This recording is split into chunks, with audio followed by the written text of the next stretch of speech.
I still remember the sound of her laughter, sharp, polished, rehearsed. Right there in front of the whole family, my sister said I was too broken to be trusted with anything that flies. Everyone laughed. No one looked at me. That's how betrayal feels, not loud, not violent, just invisible.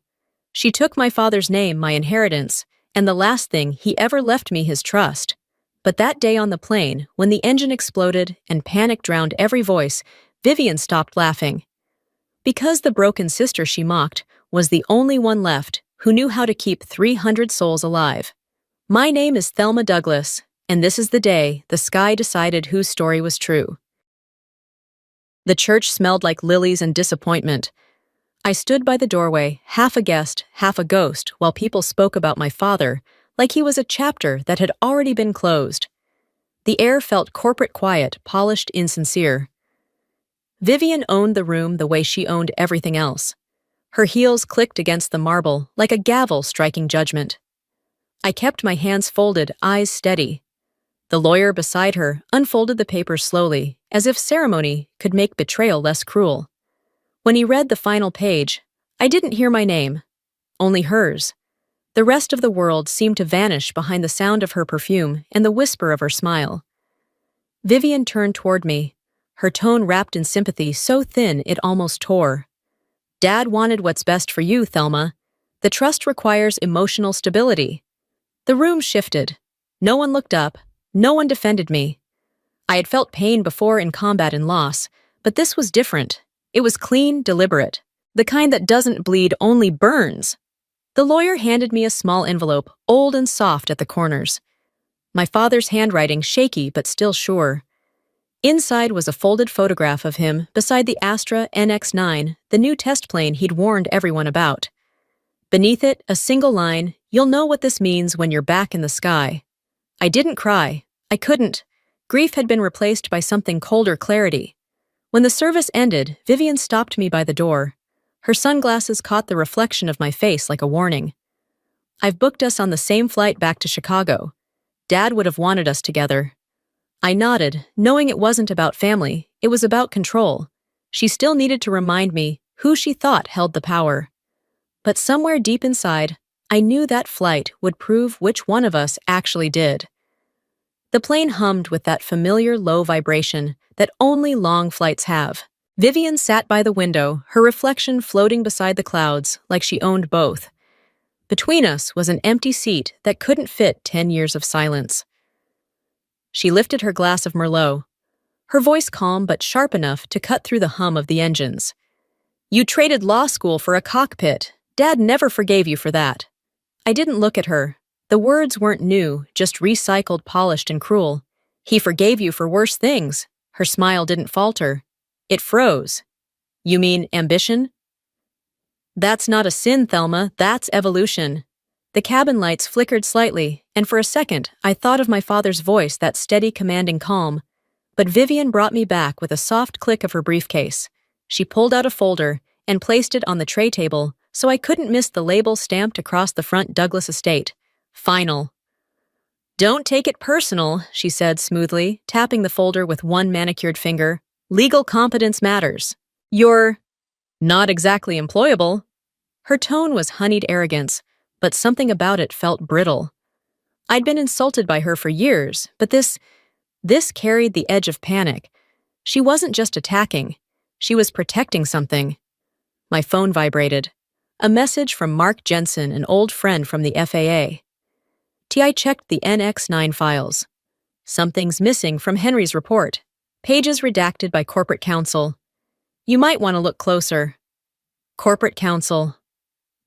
My gaze drifted to the woman beside me, swirling Shuin, her wine staring out the window as if the sky answered to her. Vivian was Astra's legal counsel. So that was it. She hadn't just erased me from my father's will, she'd helped bury his truth.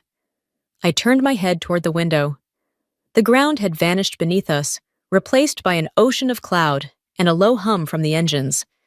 Then, faintly, a strange hiss threaded through the air, a tone only someone who had spent thousands of hours in the sky would recognize. Vivian frowned. "What was that pressure surge?" I murmured. She chuckled, shaking her head. "You still talk like a soldier even when nothing's wrong." I didn't answer. My hand brushed against the old envelope in my jacket pocket, edges soft with time. My gut tightened. Something was wrong. Half an hour into the flight, the first jolt hit a violent shudder that tipped the glasses on every tray. Vivian's wine spilled across her lap. A few passengers gasped. A child began to cry. Vivian scowled and pressed the call button. "Can we get a smoother ride?" The flight attendant smiled too quickly. "We're hitting a cold front, ma'am. Please stay seated. Cold front." I tilted my head, listening. That wasn't turbulence. The pitch of the right engine had changed thinner, strained like it was breathing through a cracked lung.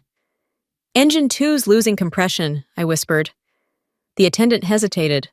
"I'll notify the cockpit." Vivian let out a short laugh, shaking her head. "You always think you know more than the professionals." "It's a sickness." Her words rolled off me, but my pulse didn't. The smell reached me before the sound did, a faint electrical burn, mixed with heated metal. I gripped the envelope in my pocket tighter, almost feeling my father's presence behind that quiet hum. The lights above flickered, then steadied. Too brief to draw attention, too deliberate to ignore. I leaned toward the aisle. "Are you reading smoke levels?" The attendant's smile cracked. "It's under control," she said, but her eyes darted to the front of the cabin. Out the window, the right engine flickered with a strange orange pulse. My throat went dry. Vivian poured herself another drink, her hand trembling just enough to make the liquid spill. "You're shaking," she said. "You okay, Thelma? It's not me that's shaking." A loud bang snapped through the air. The cabin plunged into darkness.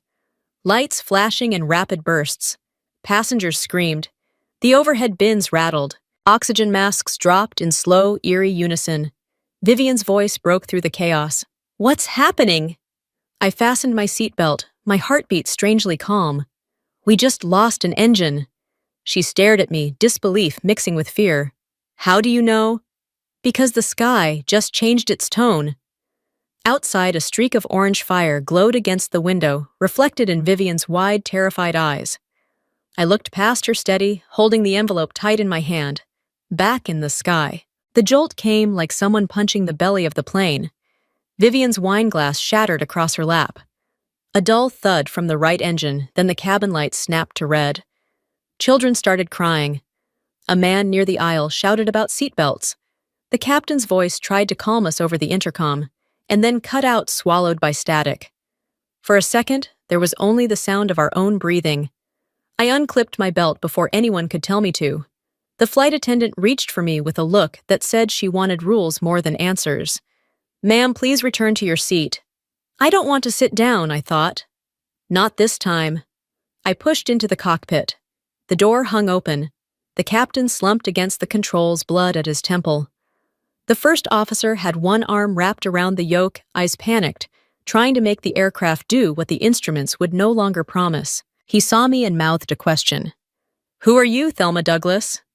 I told him no badge, no title, just the voice that would do. "I've logged hours." "Let me help." He hesitated, then moved. I took the co-pilot's seat, felt the airplane under my hands like a living thing. Heavy hurt, listening. The right engine was a charcoal ember. Hydraulics flagged red across the screen.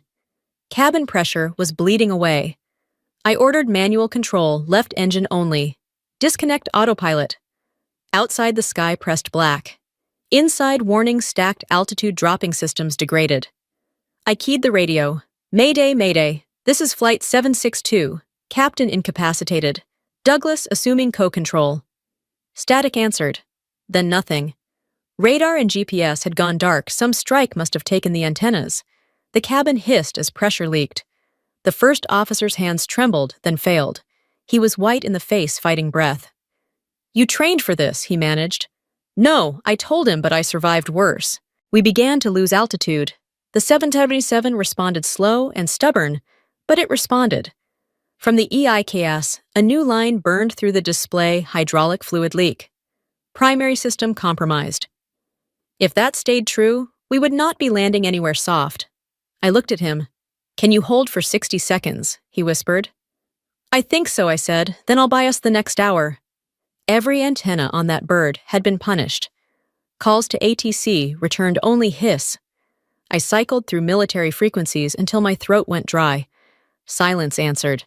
And then I heard the ping of a different kind of danger, the chirp of a phone upload complete. Vivian stood in the galley phone held high streaming. My sister announced to the cabin that her sister was in the cockpit, that I wasn't qualified, that I was sick. The attendant tried to stop her, but the signal pushed through the satellite link. The world outside would see a passenger taking control, not a pilot saving lives. Upload complete, the little icon blinked. The first officer glanced at the screen and then back at me. "Are we being filmed?" he asked. "Should we stop her?" I said. "Let her film. Make sure we survive long enough to finish the story." Autopilot was fried. Manual all the way. Old school flying meant feeling the air trimming with muscles bleeding for every inch. My palms burned from holding the yoke, a raw friction that felt like truth. Masks dropped as pressure fell further. A woman in row 30 went limp. Someone shouted for medical help. I ordered the oxygen dump to the auxiliary tanks. The cabin steadied enough to breathe. For 10 tense seconds, a backup radar flickered enough to read a coastline to see a faded airfield outline near Maine. Hancock Field abandoned, but still there on maps and memory. If it still had lights, if the surface wasn't pure ice, we could try. Vivian pounded on the cockpit door, voice raw and small. "You're going to kill us! Get out, Vivian," I said over the intercom, in a voice that had nothing to do with pleading. You always needed to be in control. Now, you'll just have to trust me.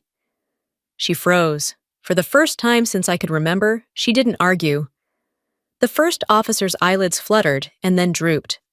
I was alone with a dying airplane and a runway that might as well have been a rumor. I put my lips to the microphone, not for the world, but for the man whose handwriting had sat in my pocket all day. Back in the sky. "Dad, you said I'd know what this means. Now I do. This isn't permission," I whispered into the dark. "This is responsibility." The cockpit glowed red from warning lights. Every system was failing, hydraulics dead, and the first officer slumped unconscious beside me. I switched to full manual override, gripping the yoke until my palms bled. Behind me, passengers screamed as smoke filled the air. The backup radio hissed, then a distant voice crackled through. "This is Bangor Military Relay. Identify yourself. Thelma Douglas, emergency pilot. Arcturus 762. Captain down, hydraulics gone descending to 9,000. A pause. Hancock Field. 3,500 feet snowed in. You can't make it. Watch me. I knew that base, an old Air Force field buried under snow. The landing gear alarm blared. Only the left side would deploy. I told the attendants to brace the passengers. Vivian stumbled forward, face pale.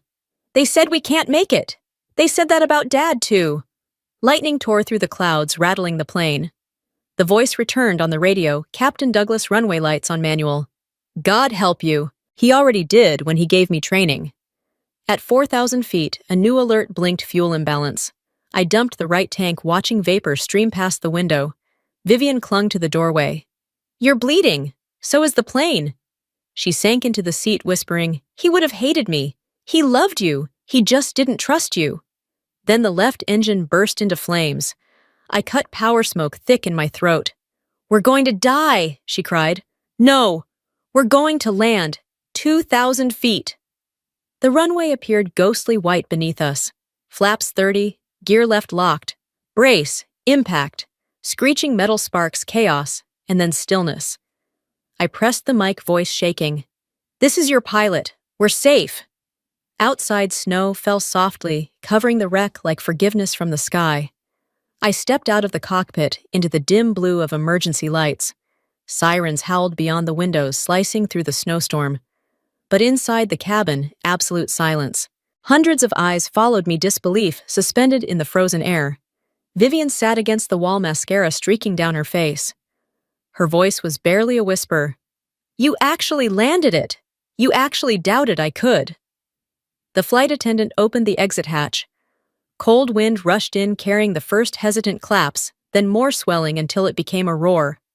A trembling voice from a passenger cut through it. "That's her.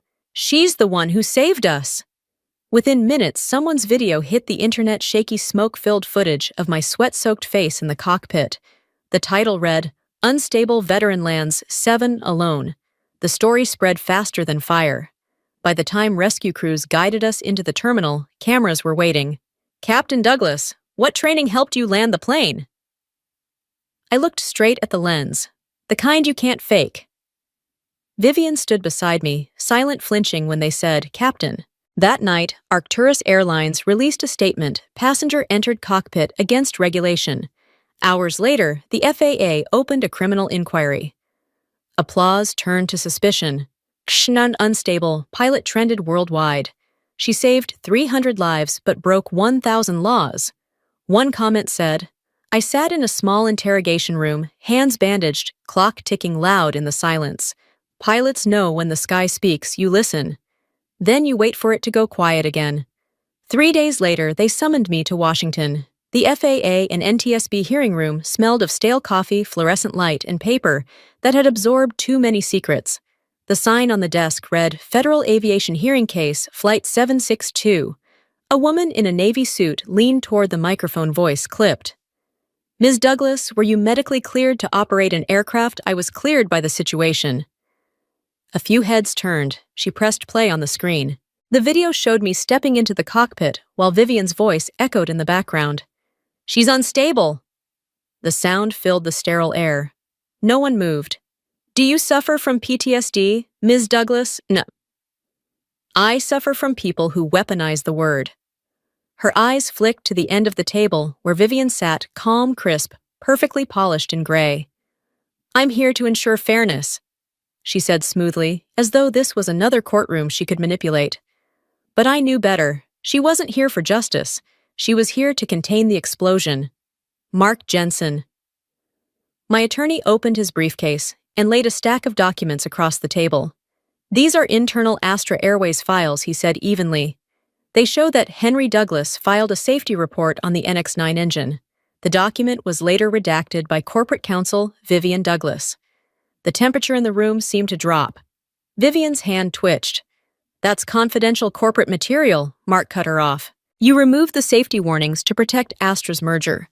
That cover-up killed Henry Douglas. Every face in the room froze. The camera clicked once in the back, and then silence swallowed everything. Vivian had done more than erase me from my father's will. She had erased his warning too, and his life along with it. Astra paid her in shares and silence. The chairman turned to me. Ms. Douglas, why didn't you report your sister earlier? Because until that night, I didn't have proof. And then the sky gave it to me. Mark played the recovered cockpit recording. The first officer's voice filled the speaker, steady, calm, undeniable. Captain Douglas, controls are yours. No one spoke. The lawyers shifted papers they didn't need. Even Vivian stopped breathing loud enough to hear. I gathered my notes, stood, and walked toward the exit. Behind me, her voice cracked just once. You ruined me. I paused at the doorway, but didn't turn around. No, Vivian. You just crashed without a co-pilot. Outside, the hallway light felt warmer than it should have. For the first time in years, I wasn't falling. I was finally back at altitude. A year later, I left Texas behind. I bought the abandoned training field in Vermont, the one where the wind was sharp enough to sting, and the sky hung so low it felt personal. It wasn't the kind of place people visited by accident. It was a place for those who needed to learn how to trust their own hands again. The first thing I did was hang a sign at the gate, Douglas Air Women's Institute, and beneath it, in smaller letters, for every woman told she couldn't fly. Inside my small office, I framed my father's old letter. The paper had grown thin at the edges, the ink fading except for the words I had read 100 times. You'll know what this means when you're back in the sky. One evening, while cleaning the frame, I noticed a fold I'd never opened. Inside another line waited one I hadn't seen before. If they silence me, fly higher. That morning, I heard footsteps on the runway. A young woman stood by the gate, her brown hair tangled in the wind, her eyes startlingly familiar. I'm Claire Douglas, she said quietly. My mother told me you might not want to see me. Your mother was right, I said. But you're not her. She handed me a folded form, an application for flight training. Her handwriting was careful, trembling slightly. I don't want to be a lawyer, she said. I want to fly. I studied her face and saw none of Vivian's pride, only a hunger for something real, the kind that can't be bought or inherited. It wasn't ambition in her eyes. It was freedom. Then you'll need to earn your wings, I told her. That afternoon, the wind picked up fierce but steady. Claire climbed into the small training aircraft, her knuckles white against the controls. I stood at the edge of the runway, watching her taxi forward. The engine roared to life, and with one clean motion, she lifted off the ground. The plane wobbled at first, then steadied, cutting through the air with the same defiance that once lived in me. The sky opened wide, and the sun broke through the clouds just as her wings leveled out. A long white contrail stretched across the horizon, thin and perfect like my father's signature written in light. You said I'd know what it means, I whispered. Now I do. No applause, no headlines, just the sound of the wind brushing past my face and the quiet heartbeat of an engine disappearing into blue. Peace doesn't come when the world forgives you. It comes when you forgive the storm and learn to fly through it.